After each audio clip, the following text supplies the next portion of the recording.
Hi, everyone. I'm, oh, it's nice to be acknowledged. Yeah.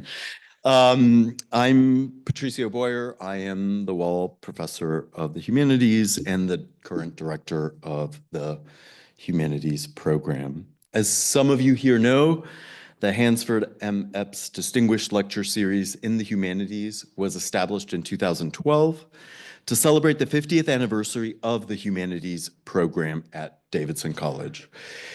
Donors came together to endow this yearly lecture in honor of Hansford Epes, class of 1961, who returned to Davidson as faculty and served in the program as professor of German and humanities for almost 5 decades before he retired in 2012. And Hansford is here with us tonight, so if you can join me in.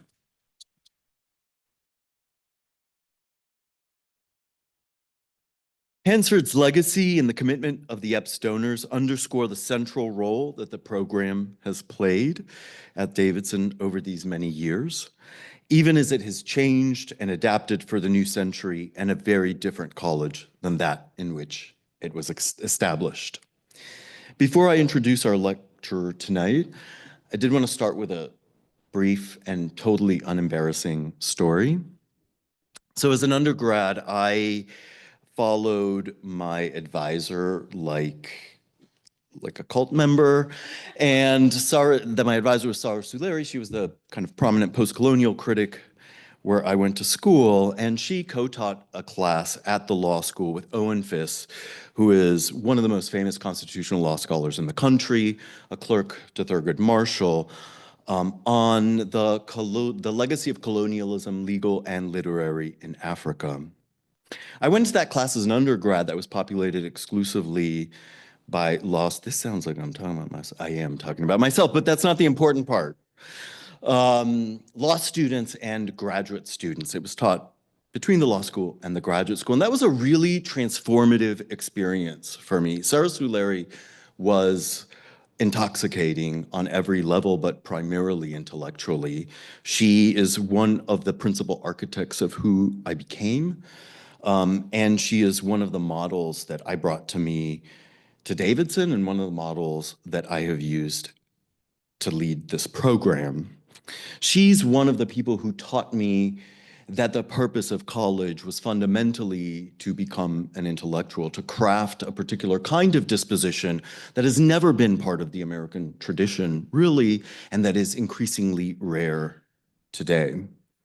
But the beauty of that class was being an undergrad and watching people from radically different educational trajectories engage with each other.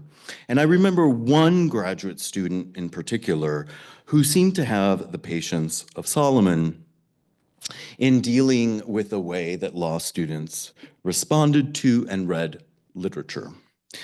Suffice it to say, the law students rarely met any bar at all, much less the lowest one. And I was, as you can probably, certainly the students in Humes can imagine, what an unbearable undergrad I was. And it was literally an exercise in rolling my eyes for hours at a time every week. I was the worst. And yet this graduate student, who is one of the most lucid speakers, cogent thinkers, and elegant theorists I had ever seen, was able to take those law students and decimate them with deep generosity. It was a tremendous pleasure for me because there is almost no greater pleasure than watching a Yale law student destroyed in real time.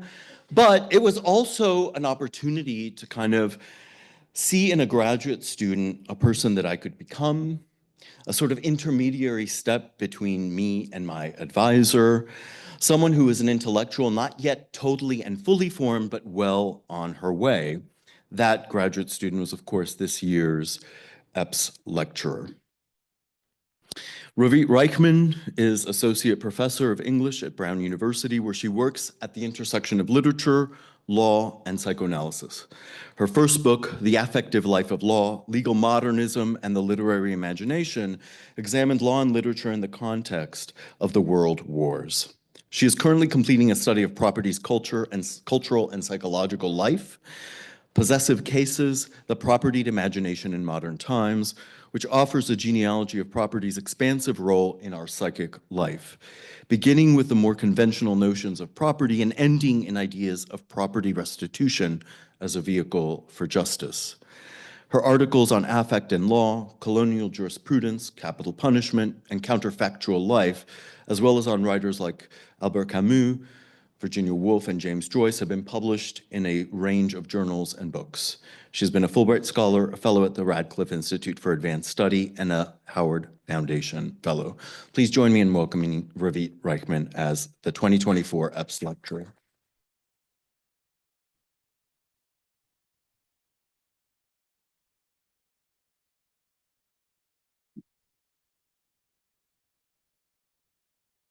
Thank you for that wonderful introduction, which of course, oh, I don't want to relaunch this now, sorry. Let me see if, apologize. Okay.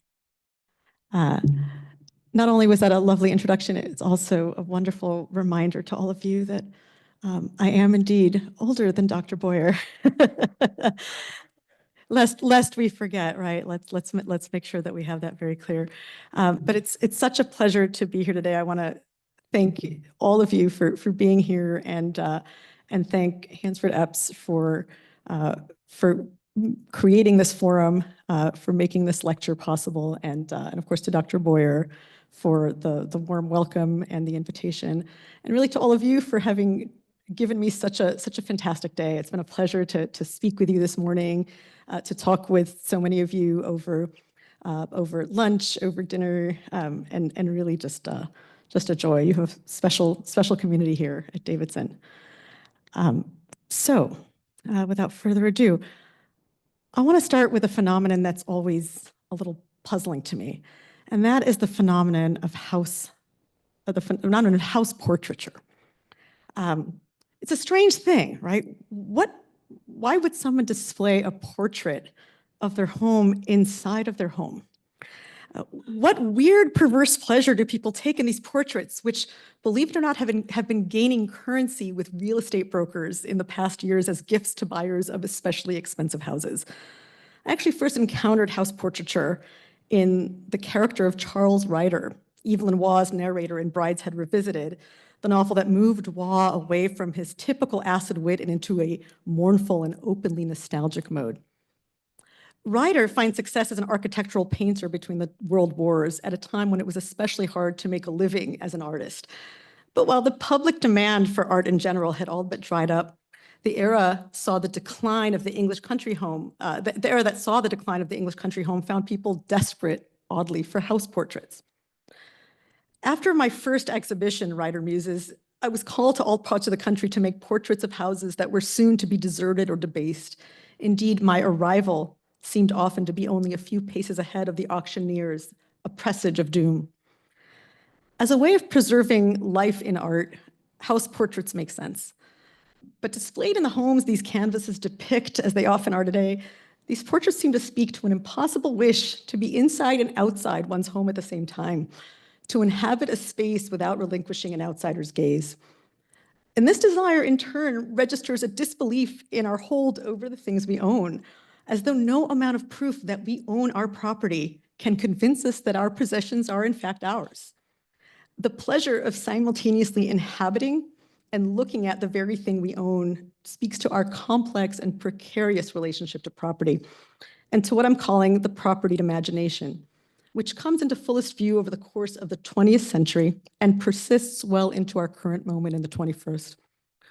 The propertied imagination is the idea that we can't think ourselves or think of ourselves outside of property, much as I wish that were true.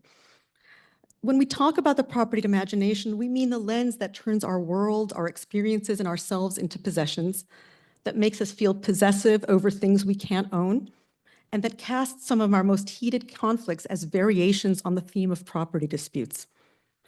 We speak in property's language all the time, and we think in possessive cases when we talk about having a sense of belonging or entitlement, being self-possessed, or owning our actions or emotions. We can no more think our way out of property than we can excise the possessive case from our language. To speak property, moreover, is to be conversant in the language of claims, to learn how to become claimants. This transformation from person to owner to claimant can have the effect of turning property into a neutral and transactional way to cover up deeper senses of entitlement and more insidious impulses. Property speak can thus operate as a tool of obfuscation, a rhetorical and juridical workaround, a means of extending power's reach so that its baser motives remain subtexts that can be disavowed the moment they're called into question. To cast property's conceptual net more widely than its legal instantiation makes good on its status as something that's always been at its core a feat of imagination, a mere conception of the mind, as the philosopher Jeremy Bentham put it. But we don't actually need to turn to philosophy to know intuitively that we live with property's fictions all the time. Even claiming ownership over our realist property, so real that we've named it real estate, often tends to be a misnomer, a rhetorical sleight of hand, since in all likelihood, the bank is actually the owner of our home and we are the proud bearers, not of the thing itself, but of a mortgage. A stark reminder of that razor-thin margin between our lives as owners and debtors. So irrational is property that between 1979 and 1993, the behavioral economists Daniel Kahneman and Amos Tversky, who won the Nobel Prize for their work in 2002, developed this concept called prospect theory, which explained human behavior through irrational decisions rather than rational choices. Kahneman and Tversky proposed that we take more risks to avoid loss than to maximize gain. Losing less, it turns out, wins over gaining more. We guard against loss, not only in our behavior or our psychic life, but in our legal paper trail. Indeed, the very moment we come into property is the moment we already begin to imagine losing it. And so we prospect forward, documenting our property in wills, imagining the afterlife of our things by bequeathing them to the future. We do so even when we have precious little to call our own, as this modest will from a British soldier during the First World War reminds us. William Allen's handwritten will consisted of a small piece of paper now tucked in his file in the British National Archives. Filled out in a perfunctory manner befitting an equally perfunctory task, it stipulates, "In the event of my death, I leave all my belongings and effects to my mother, Jane Allen." There hardly seems to be a story here, just as there must hardly have been any property to speak of for this young man. But the mere fact that it was a required part of a soldier's paperwork underlines a cultural anxiety about dying intestate without a will, an anxiety that an institution like the military would be remiss not to include as part of its routine record keeping. The act of writing a will constitutes an act of imagination, in which death is brought into being through an inventory of one's possessions, no matter how meager. The companion to the will, its legal cousin in a sense, is the insurance policy, which also asks us to imagine scenarios we'd rather live without. Of course, owning and losing go hand in hand. In this vein, it's striking but not really surprising to know that the steep rise of home ownership in England in the early 20th century saw a concomitant expansion of the insurance industry. The moment we own things, it turns out, is the very moment we begin to imagine they're being taken from us. Insurance is a strange thing, as I've discovered, not from the standpoint of economics, although we can discuss that too, but from the sheer perspective of its seemingly bottomless storehouse of paperwork. So, for instance, take the Aviva Insurance Archive in London, which doesn't have the sleek, bureaucratic air of the company's flagship building in the same city. It's a small, cramped, airless space. And if you're there, not naming names, if you happen to be there with a somewhat formless pursuit, say, a really broad, ill-defined question about the language of property, you might find yourself wading into a sea of assorted newspaper clippings, advertisements for World War I aircraft insurance, that was a thing, or World War II war risks insurance, which was something of a Ponzi scheme but existed, or a bunch of yellowing policy prospectuses. And then there are the lists, handwritten ledgers of insurance claims dating back to 1696. The burglary department register of claims from 1920 to 21 lists the kind of things that one might expect to find here. A gold bracelet, a ring, a brooch, and sometimes some homelier effects like a pair of boots or a few umbrellas. And then there are those entries, you've already seen it, right, that are so bizarre that they stop you in your tracks, like the claim of one Reverend F.J. McCormick, who on July 21st, 1920, recorded a side of bacon missing. and would later file similar claims for theft of eggs in pickle, British food being what it is, and meat stolen from house. No narrative accompanies McCormick's entry. The ledger doesn't tell us whether the good reverend was especially meticulous or scrupulous or a passionate food lover or an eccentric, whether he didn't properly feed his kitchen staff so that they took a bit of food for themselves on the sly, or resented having to feed them, or had so many house guests that it was nearly impossible to keep track of the contents of his kitchen. All we can say from this claim is that the loss of a side of bacon was enough to raise it from food to property, from breakfast to a legible claim. Insurance claims bring into view the way that some things become property only through their loss, and also tell us the lengths we'll go to render them possessions and to claim them as ours. If insurance companies were doing a brisk business by instilling nervousness in consumers and homeowners, what if your house gets robbed? What if it burns up in a fire? Novelists in the 20th century were expressing this vulnerability across a range of fictional worlds. Modernist literature boasts a long list of crumbling houses, from the decaying summer home abandoned by the Ramsey family in Virginia Woolf's To the Lighthouse, to the scandal of inheritance in E.M. Forster's Howard's End, to the crumbling Gothic facades of estates in any number of Yves Lenoir novels, such as Brideshead Revisited or Decline and Fall or A Handful of Dust. It's not hard to see why the 20th century became an era of dispossession rather than acquisition. In a period of industrialization, mass transportation and deportation, urbanization and mechanized warfare, everyone was always going somewhere by force or choice. Thank you. Within growing cities, between cities and the shrinking countryside, and between home front and war front. E.M. Forster and Howard's End referred to his generation as a civilization of luggage that was increasingly left behind in automobiles, on trains, and buses. By mid-century, however, it became a good deal harder to attach the word civilization to the transitoriness Forster associated with property and luggage. His civilization of luggage would take a darker, crueler turn, overshadowed by the piles of luggage confiscated from Jewish victims of the Holocaust, a shocking and incalculable index of loss. The crumbling or abandoned houses in modernist novels fade into the background here, replaced in our historical imagination by piles of suitcases, shoes, combs. The ordinariness of the insurance ledger would be eclipsed both by the devastating lists of restitution claims and the unbearable banality of the stockpile, the storehouse, the museum display. The personal effects that convey the history of atrocity are often things that have no place in anyone's inventory. No one will be coming for these things. No one will claim them. They'll be claimed, though that feels like too strong a word to me, maybe collected or picked up by history, housed in museums or memorialized in images like those by photographer Tom Kiefer, who worked as a janitor in 2003 at a US Customs and Border Protection processing facility in Arizona, where he collected the belongings of migrants seized by border control. Displayed in the 2019 exhibition El Sueño Americano, The American Dream, Kiefer's assemblages figure as chilling afterimages of the piles of shoes, combs, and eyeglasses in Yad Vashem Holocaust Memorial in Jerusalem or the United States Holocaust Memorial Museum in DC. These ordinary objects pierce us not by virtue of their materiality, but in their status as possessions. They once belonged to someone who is no more, or whose life, if they were lucky enough to number among atrocity survivors, was hollowed out by dispossession.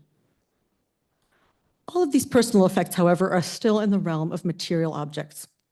But as the 20th century saw property becoming increasingly a marker of loss and an index of cultural or global decline, it also saw a subsequent and conceptual expansion into things that feel like property but exist beyond the law's reach. It's not simply that these things function like property. It's that we experience them as property. We feel possessive over them. We establish all sorts of lost property offices to be reunited with them. And we do so because we feel that we have been or are becoming dispossessed. One way to conceptualize the modern era, I'm suggesting, is to approach it as a series of experiments in ownership, of trials and errors in taking possession of things that may or may not be ours to own, and of lodging claims to get our lost property back. The intimate geography of these experiments, the nets they cast, the itineraries they chart, the desires and griefs they tap, offers a deeper sense of the modern condition and a more nuanced account of how and why we come to prize and to fight over the things we do. Against this backdrop of the propertied imagination and dispossession, then, I want to turn now to the matter of identity and to suggest to you that identity functions in our lives as a form of property, and that we feel this property itself most acutely when it's been stolen from us, particularly in light of our newly fractured sense of self that's taken hold in the internet age. So let me take you back a decade ago, when a mathematician named Jonathan Touboul published a paper that explained with statistical precision what we intuitively already know, that all hipsters look alike. His article, The Hipster Effect, When Anti-Conformists All Look the Same, used a mathematical model to explain how people end up looking alike in their search to be different. 5 years later, in 2019, the MIT Technology Review published a report on Touboul's study, which featured the photograph that's up here, a photograph of the standard issue hipster, a bearded man in a plaid shirt and beanie. Familiar to everyone, certainly on a college campus. The editors then received an angry letter from a man claiming to be the person in the image who threatened legal action for its unauthorized use. Fearing a lawsuit, the editors looked into the matter and confirmed that the photograph, a stock Getty image, had been fairly used, in fact. The person in the picture had signed the model release and was not, in fact, the accusing letter writer. While the story made the internet rounds as a comic case in point of the study, it also brought into view that complex relationship between the self and the law, the way in which our claims of identity, of who we are in the world, are contingent on a legal system that protects it. But protects it how, and protects it as what? For while the legal question in the hipster study response, in the response to the hipster study is copyright at bottom, the accusation underneath it that the man was making is theft, with its claim that this is me, this image is mine, and you've used it and therefore me without my permission. It's a conflict that brings to the fore something that we might intuitively feel but probably don't think about an awful lot, that we own ourselves, or we believe we own ourselves, or relate to this entity called the self as a form of property. I want to draw out the implications of this claim that our identity is property, but not fully our property, and that the drama of identity is rooted in this property itself. And I should say now, I do this while resisting any urge to define what identity is. I don't have that definition for you. I think we all have different ideas of what it is, but I think we bandy about this term that really is a kind of placeholder for a whole lot of other things that really come to be defined via negativa, via what they're not.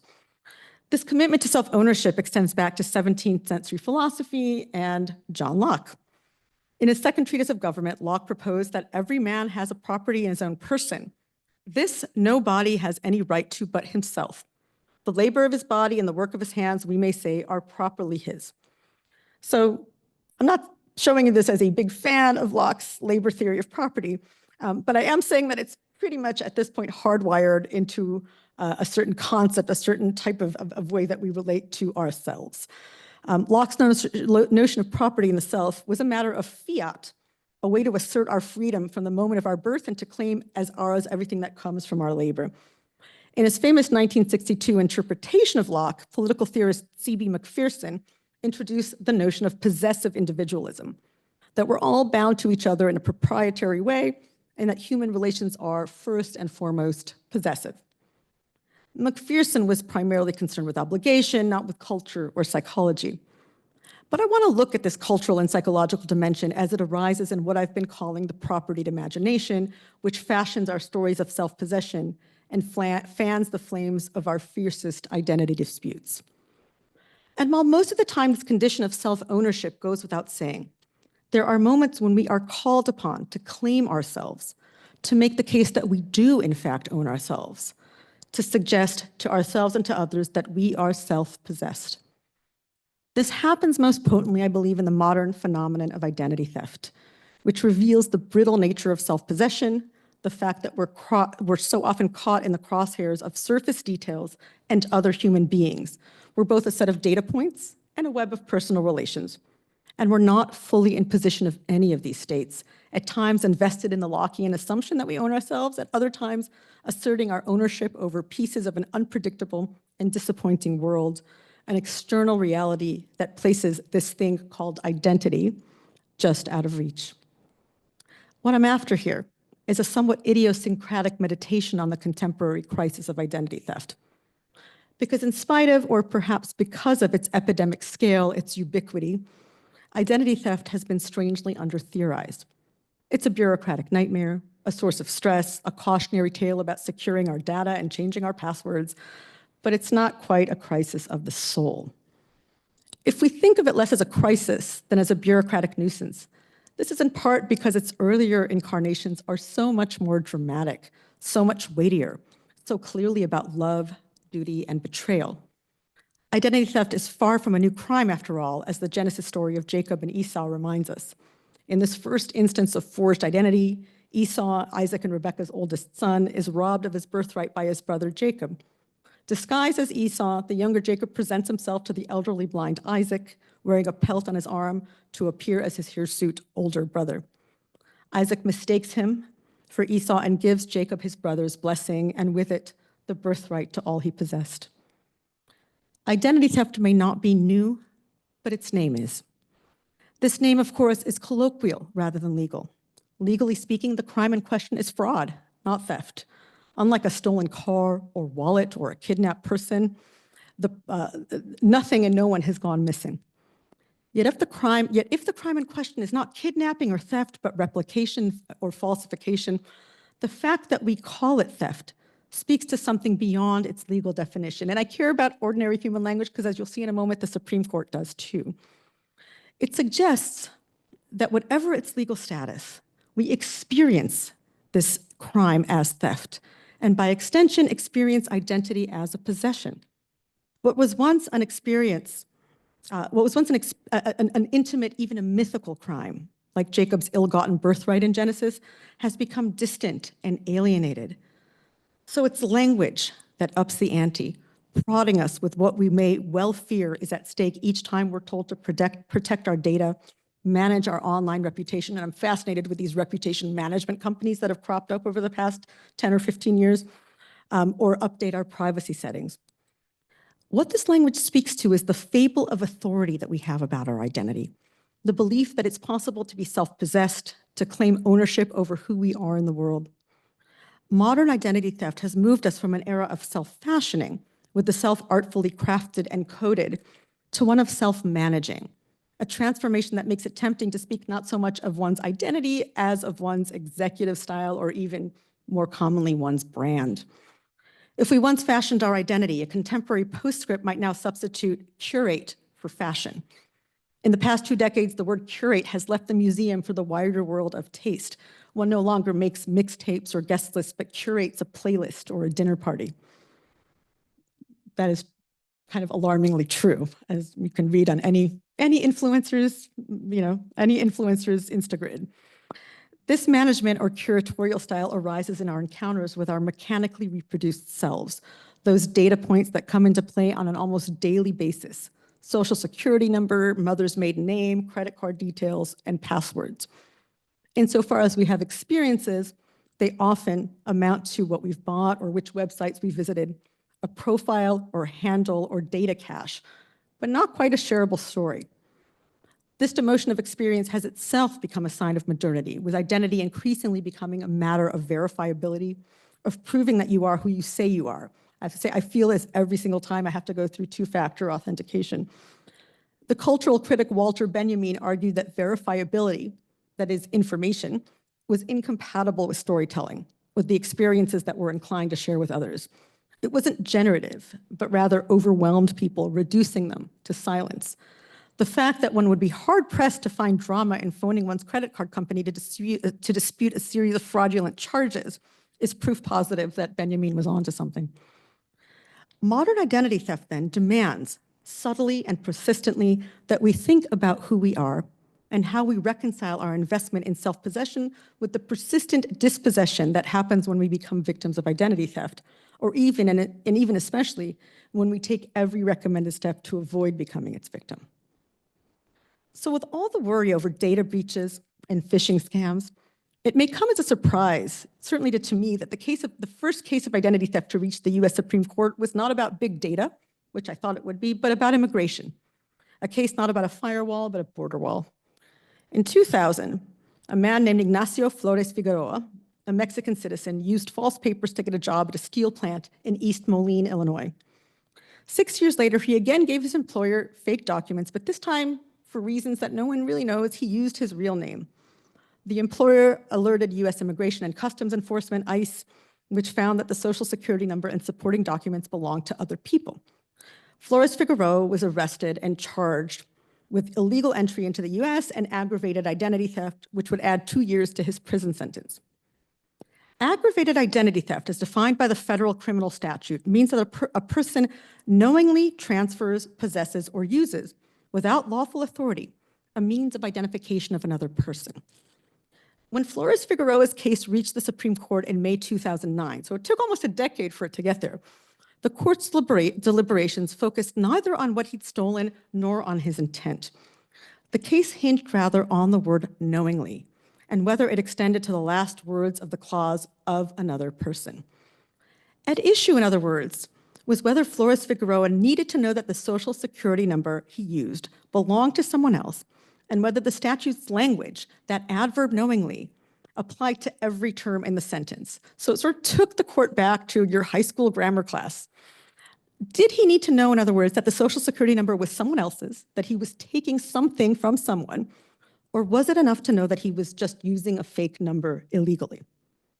In a unanimous decision, the court ruled in favor of Flores Figueroa, determining with input from amicus briefs by linguists, among others, that a person has to know that they were stealing from someone in order to be guilty of aggravated identity theft. Writing for the majority, Justice Stephen Breyer clarified why the case makes knowledge so hard to establish. In the classic case of identity theft, intent is generally not difficult to prove.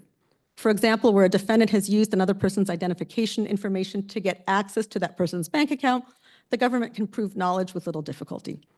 The same is true when the defendant has gone through someone else's trash to find discarded credit card and bank statements, or pretends to be from the victim's bank and requests personal identifying information. Indeed, the examples of identity theft in the legislative history, dumpster diving, have y'all done that lately? Dumpster diving, computer hacking, and the like, are all examples of the types of classic identity theft where intent should be relatively easy to prove and there will be no practical enforcement problem. So there's something almost comical to me about the picture that Breyer paints here. A dated caricature of dumpster diving from a time when people believed that shredding their mail would prevent identity theft. In big data times, the Charlie Chaplin-esque dumpster dive feels far too human and personal. We are so far past the prototype of classic identity theft, as Breyer put it, and into identity theft 2.0, 3.0, or like the iPhone, 16.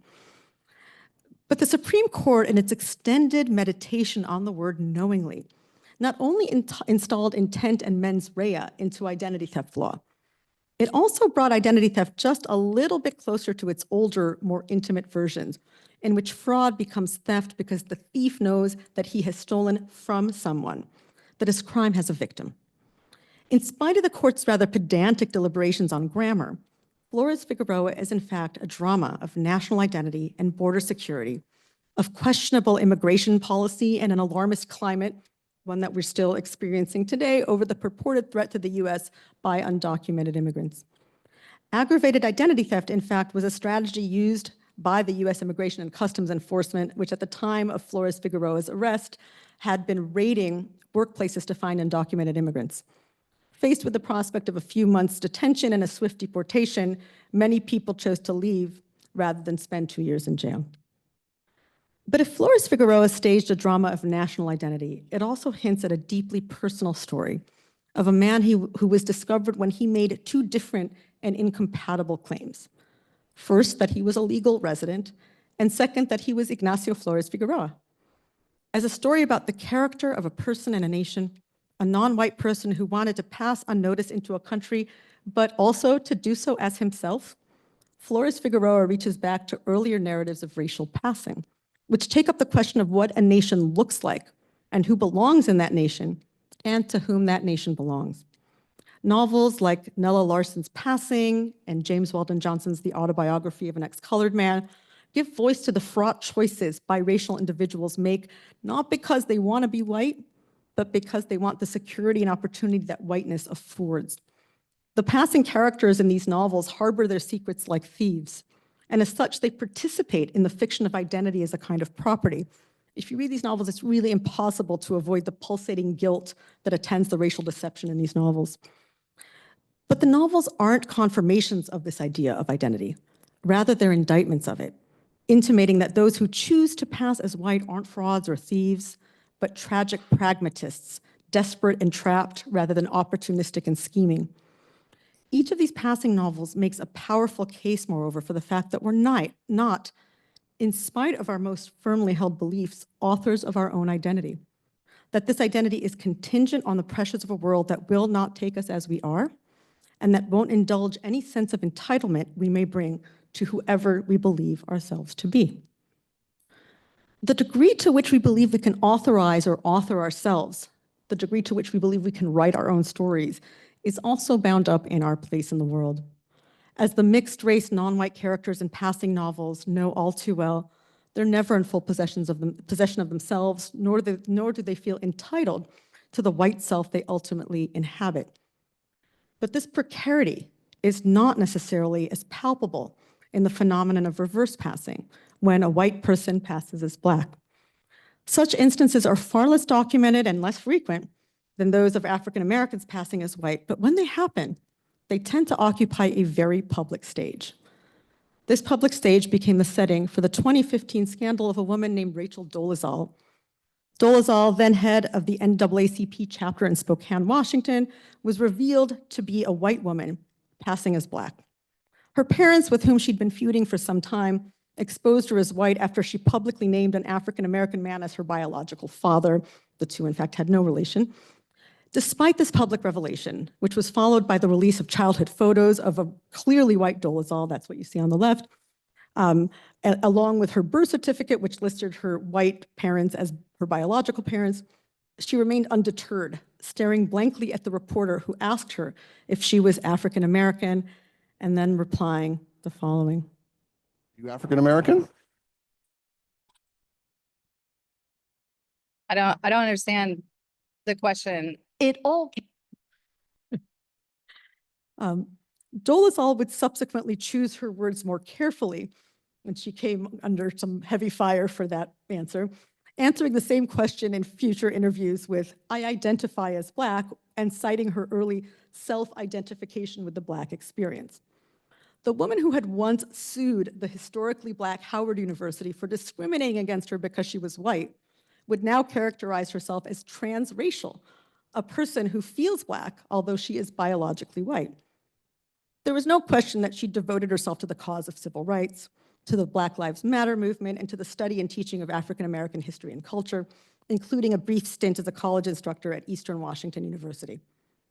Nor was there any question that she'd been raised with 4 adopted Black siblings, that she'd been married to a Black man, and that she had 2 Black sons. But for most people, and certainly most African Americans, her deception crossed a bright line. As her many detractors accused her of being naive at best and performing in blackface at worst, she grew increasingly indignant. "What is life if we can't draw our own pictures and write our own stories?" she asked in a TEDx talk in 2016. No amount of public condemnation could disabuse her of the conviction that our identity is in our hands and that it's ours alone. In the controversy around who has a claim to Blackness, it's hard not to hear a distinct propertied rhetoric. Oops, sorry. As poet Kevin Young tersely observed, "Sinking feeling. Black-faced person always occupies a bigger public stage than a Black one."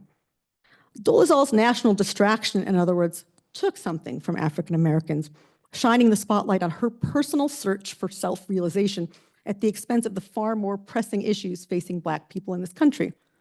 She may have been a fraud, but her deception felt like a theft. And it turns out that this theft, or the self-possession that gives rise to it, has a tone, which Kevin Young aptly named when he wrote that Dolezal's righteous rage looks more like self-righteousness. And self-possession's self-righteousness can also be said to have an affect, which we might simply call entitlement. Entitlement needs no explanation. It has the luxury of being silent, of falling back on cliches, which Dolezal, who now sells her paintings online, has turned into art. For $450, you can buy Be You, which actually for a while was also the cover photo on her Twitter page. Even though she eventually gave reporters a fuller account of why she considered herself Black, and while this expanding narrative culminated in her 2017 memoir in full color and the 2018 Netflix documentary, The Racial Divide, it strikes me as crucial that Dolezal's first response was nothing at all. I don't understand the question. I don't need to justify myself to you because I am whoever I want to be. But Dolezal herself may not have been entirely convinced by her own story. In an added bid to reset the terms of her besieged self, Dolezal changed her name to the West African Nkechi Diallo, in fact, Nkechi Amara Diallo. If this brought her close to her chosen identity, it did little to convince anyone else. Dolezal's sense of entitlement laid claim to something that, for all her defiance and her commitment to social justice, simply wasn't hers to take. And though she remains adamant about her Blackness, it's hard to know what this chosen self means if the rest of the world will not ratify it. But what emerged with gale force in the public spectacle of Dolezal's exposure was the fact that the property self is not made by fiat. As theorist Judith Butler has argued, our obligations far exceed the self and exist without it. If it is really true, Butler claims, that we are, as it were, divided, ungrounded, or incoherent from the start, will it be impossible to ground a notion of personal or social responsibility? Her answer is a clear no. I will argue otherwise by showing how a theory of subject formation that acknowledges the limits of self-knowledge can serve a conception of ethics and indeed responsibility. If the subject is opaque to itself, not fully translucent and knowable to itself, it is not thereby licensed to do what it wants or to ignore the obligations to others. While she doesn't name it as such, Butler's argument unfolds as a case against entitlement, an insistence that we don't have to be ourselves, to be in possession of ourselves in order to be ethical subjects. We might add to this that our obligations are ethical precisely because they do not deliver the gift of self-possession. At the heart of all this striving for self-possession, I suspect, is the fear that we are fungible, that no one, in spite of our liberal commitment to the idea of the self, again, whatever that is an original. And no one understands this quite like one of the most important theorists of race and identity in the past 24 years, Marshall Mathers, or as he's publicly known, the rapper Eminem. As a white artist working in Black music, Eminem understands all too well the irony at the heart of identity, that it may feel fully ours, but also not ours at all, that we lay claim to this thing called the self and are disowned of it over and over and over again. His cultural appropriation is persistently narrated and richly ironized. He knows that identity isn't bestowed, but lifted, stowed, and stolen. He knows, too, that as a white artist, his claim to Black tradition is tenuous, but he also knows that as a white man, he is going to cash in on it. And his cultural entitlement is also part of his resentment and his story. His calling card, in fact, is a parody of his own whiteness performed with his signature bleached hair and white t-shirt. As critic Hilton Als writes, what makes Mathers particularly annoying to his detractors is his brave acknowledgement of how whiteness sells Blackness in America, not just as a style, but as a feeling, which Mathers, along with most Black artists, know is not divisible. Poised between the insistence on self-ownership and the fungible, expendable self, Eminem offers us the great anthem to identity theft in his 2000 single, The Real Slim Shady, and kind of, you knew I was going here. Slim Shady is Eminem's alter ego, one more renaming and reinvention of himself, a figure with a raft of imitators who rages against the mass-produced sound-alike pop machine of boy bands, Britney Spears and Christina Aguilera, all of whom were very popular at the time. Into this fray, Slim enters in full confrontational mode, announcing, y'all act like you've never seen a white person before. And this white person, taking his cue from a long line of Black musicians, including Dr. Dre, who's one of the song's co-writers, is here to take what's his, staking his claim to originality as the real Slim Shady. But as the song interpolates its singer in the opening lines, it also binds his uniqueness in thick chords of doubt. Let's see if I can.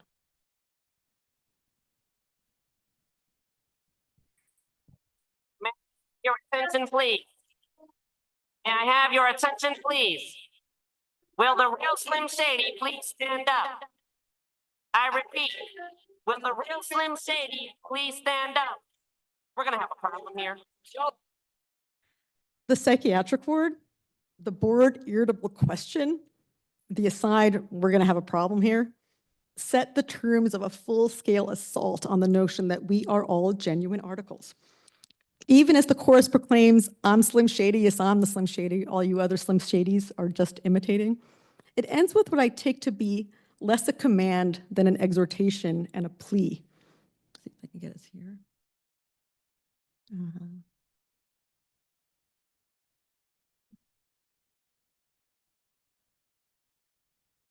When you wave your pantyhose, take the chorus and it go. I'm Slim Shady, yes, I'm the real Shady. All you other Slim Shadys are just imitating. So won't the real Slim Shady please stand up?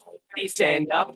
Please stand up. Because I'm Slim Shady, yes, I'm the real Shady. All you other Slim Shadys are just imitating. So won't the real Slim Shady please stand up? Please stand up. Please stand up. The thrice repeated please stand up doubles down on that niggling feeling that the real Slim Shady is anyone and everyone, or actually for that matter, no one at all. There is no end to the long line of pretenders who can stand up and declare themselves the real thing. And so Eminem, or Slim Shady, is just the latest appropriator, the most recent identity thief, pocketing the musical tradition in which, as a white boy growing up in a largely black neighborhood in Detroit, he has found his voice.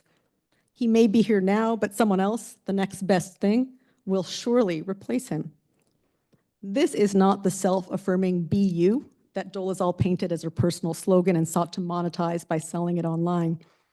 And that's because Eminem's Slim Shady serves up neither affirmation nor consolation, but a strange cocktail of resignation and celebration. Eminem's music, born of disillusionment and concession, takes shape in the recognition that our self-possession will always be compromised by the existence of other people.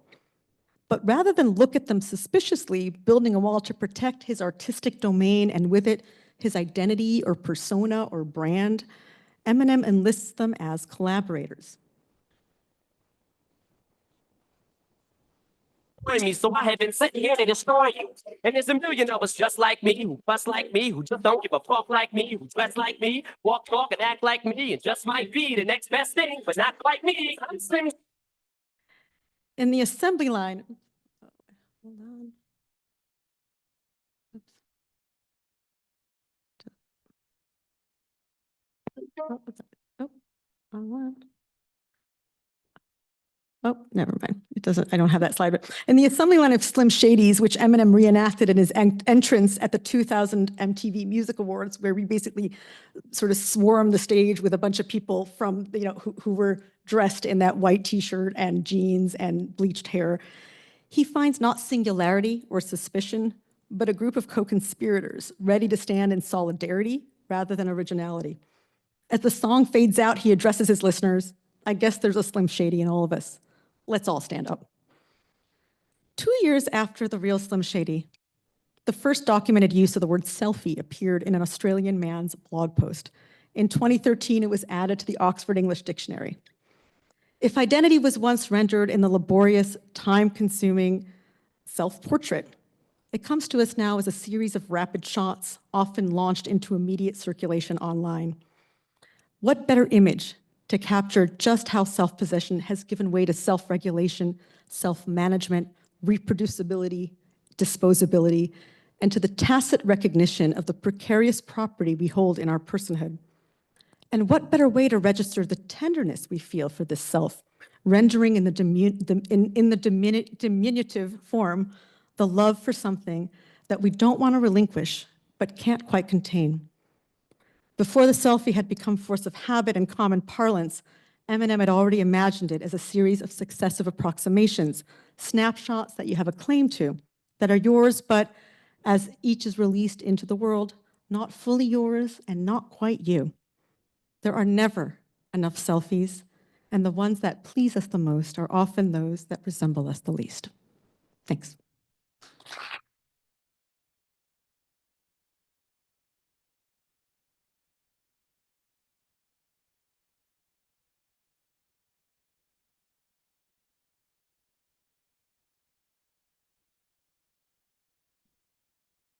Hello. Hello.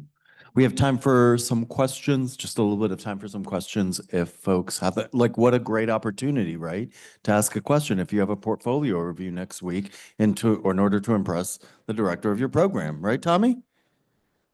This is such extra credit time, folks. Let's get on it. Or think of it more as you already started at a deficit, and getting to zero is probably your best option, right? Mhm. Yes. Thank you. This was wonderful, and I thank you so much for coming here. You talked a lot Pleasure. about identity being like considered now a form of property. What do you think of athletes being able to sell their likeness? Athletes, what, selling their likeness? Yes, like as their own form of property. Mhm. There was a lot of issues with their likeness being taken and used in video games, but now they were offered the opportunity to sell that for a certain amount of money, and a lot of them have taken that. Do you have any ideas about how identity as property formed that process, or an opinion? Yeah, first of all, that's a great question and a fantastic example, so thank you. It really does feel like a kind of like, this feels like an athletic moment, but it's like, it feels like this idea, the idea of identity as property on steroids. As in, it can be monetized, but also it's monetized through contract, right? It's not like I'm just selling it online because, for the highest bidder. These athletes are also engaging in very serious contract negotiations about precisely under what conditions and parameters that image can be used. So they're trying both to circulate it, cash in on it, but also control it. And that's where the law, I think, really comes into contact with this idea of identity. So it's trying to create, in a sense, again, a series of guardrails to basically control one's brand so that it doesn't get into some kind of, video game that runs counter to or that diminishes that person's reputation. And I think all of these expressions, whether it's brand, whether it's reputation, whether it's character, all of these words are also like these added dimensions. It's almost like when you think about identity, I often think about looking at a prism, right? And it's got all of these angles, and some of those angles are about reputation, and some of them are about character, and some of them are about disposability or fungibility, that, let's just say once this video game is no longer a big hit, then someone else will come along and replace you with an even better video game and the next best thing, right? The next big gold medalist or NBA superstar or so on. But it really is that kind of perfect mashup of capitalism, of identity and the politics of identity, of reputation, of fame, right? And of play, right? Because video games are, about play and also about artfulness, as anyone who has thought about or looked at or read about all of the work that goes into developing a video game in the first place. Yeah, thank you.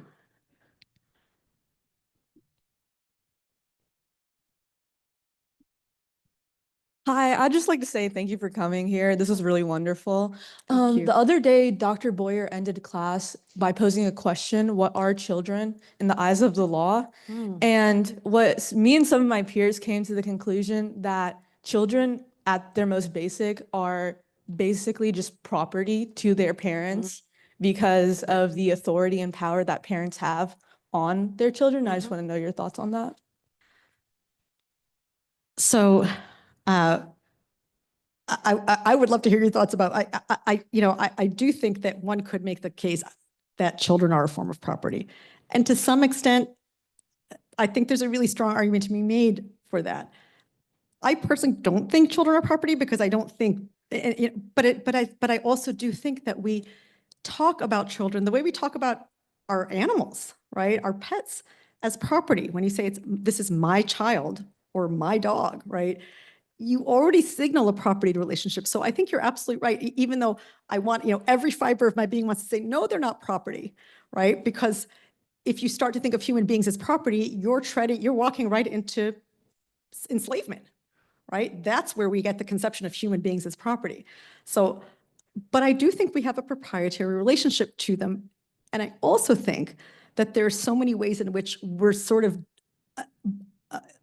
underneath it all, cognizant of that flirtation with treating them or considering them property, so that one of the indications to me that we are deep down unconsciously or even barely subconsciously or aware of this is the fact that so many people are loath to put photos of their children on social media, right? Because we know that these people are still young people who don't have a full say over their lives, right? That we still control their lives. And we know that once these photos are out there, they're out there in perpetuity, and it's very hard we can no longer control that, what happens to them. So we're already aware that these children are still human beings in formation. And we want to give them a chance to control their own brand or their own identity, whatever they want that to be. So I think that even just our really commonplace behavior is already proof positive that you're onto something in suggesting that, and that we don't want to go there, but we feel like it's really hard to not have that kind of relationship to children. It's also true that when your house turns 13, it doesn't tell you to F off. Right. That is true. You also don't have to throw out a big party. Seriously. Hi, once again, thanks so much for coming to speak. Going off of the idea that children or perhaps pets could be property and perhaps trying to distance oneself from that proprietary relationship, just thinking linguistically, are there any ways that you can think of to adjust our language so that I don't have to say this is my child or this is my dog, just for practical reasons? I love that question because that is exactly the kind of question that gnaws away at me. I have not found a good workaround. And this is part of why I feel like, we can live on communes. We can live in communities where nobody owns anything, where children belong to the community and not to one family. This is a very kind of, whether you call it a commune, whether you call it a utopian community, whether you try to imagine it in fiction, it never works because we really cannot cut the possessive case out of our language. So I guess I could say, I guess we could start talking about, well, this child who lives with me, and I have some, but then you start to feel like you're engaged in some weird contractual relationships, relationship with the people around you, right? And any more than, you don't own the employees in your company when you say my employee or my colleague or anything like that, right? And yet saying this person who works in the same building as me just feels like a really clunky and cumbersome and bureaucratic workaround. So it's sort of like, to me, it feels like trading one pitfall for another, right? To trade property relationships for bureaucratic and alienating ones. So I always feel like if I'm thinking about what a solution would be, and sadly, I'm more of an analytic person and less a solutions-oriented one. I think about the fact that at very least in diagnosing the situation, we try to avoid the affective relationship of saying, for example, you are my child and therefore you have to do my bidding at all times. Right, and because I said so, and we all know that that's part of our relationship with our parents, right? They have demands, and often those demands come with stipulations, like I'm not going to give you the car keys if you don't do your homework or something like that, right? But at the same time, we also don't want to live in a situation where we are enslaved to the people who raised us, and we don't want that kind of relationship. So even just to be mindful of it and to say, like, this child has a mind of their own, and to be able to take those expressions of an individual's free will, even if they live under your roof, under your laws, as a way to say, I don't actually ultimately have proprietary relationships. I am their guardian, and I'm legally charged with caring for them, but I'm not legally I'm not legally entitled to have them do my bidding. But that's a sort of narrative that we have to then tell ourselves as parents over and over again. I say this as a parent. Yeah. Let me ask you a quick question as I walk over to Netta. One of the things that we've talked a lot in class, or, greatness rhymes, because one of the things I keep saying in class is that students today have such a strange relationship to for me, it's not a normative claim. It is a normative claim. Strange relationship to identity where they feel a tremendous agency over it. And the example I always use, trigger warning, we'll use a slur, like is, that gay kid had someone call him a faggot on the playground before he understood what sexuality was, right? Like your identity is not something over which you have agency. So what relationship do you think agency has to the question of property? So in a really flat-footed way, I think it's a fraught relationship. I think the word agency is so threadbare. I don't know what it means. In fact, I teach a graduate seminar called Identity and Agency, precisely because I think these two terms don't have any meaning and we don't know what they mean. So what does it mean to try to explore them across a series of literary works or historical texts, right? But I think agency also becomes a way it becomes a story of, becomes a way to tell stories of triumph over who a person is in the world. So like if a person is, it sort of operates the way resilience operates today. And again, we all want to be resilient people. We all want to have agency. But it also becomes, I think, a way to create hierarchies among, so for example, what about a person who has no agency? And what does it mean to, so for example, when you look at a history of subjugation, right? A history of let's say, a people, a population who have been historically, routinely marginalized, taken advantage of, suppressed, and oppressed. And then to say, well, I'm going to write this book about how ultimately, in fact, you can see that these people have agency.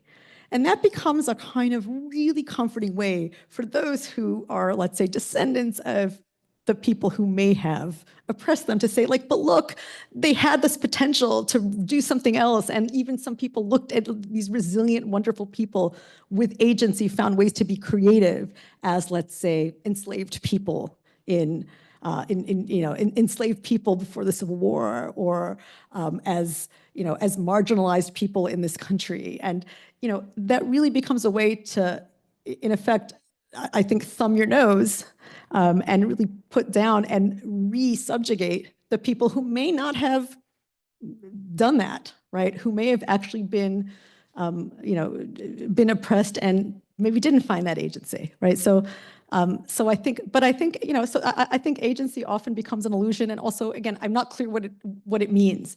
Like, did the fact that I woke up this morning, even if I was tired or even if things were difficult, suggest that I have agency, right? What does it mean, really, right? Any more than what does identity mean, right? So I think it also becomes a word that we bandy about as a way to tell stories that make us feel good about a history and a present that may not actually be all that good. Tough question to follow.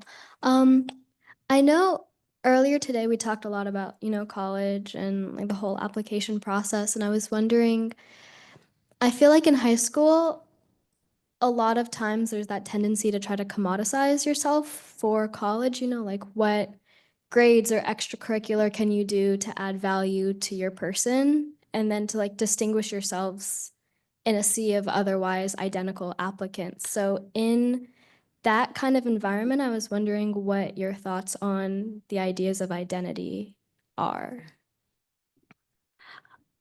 I think you've actually provided us with a really, really concise way to talk about identity, or to talk about one version of identity, which is however you identify in terms of whatever, whatever gender, whatever ethnicity. We also have these identities that have to do with our achievements. And we were talking about this over lunch, about the ways in which our achievement-oriented culture, that people become so fused with their achievements, right? With the sum of their parts that they don't really know who they are anymore, right? You can get lost in the sea of all of your accomplishments. And at the same time, as I often talk about with my own students, right? One of the most depressing things is to write your resume or CV. And suddenly, like, there you are, right? You're applying to college and, or you're applying to college or you're applying to your first job.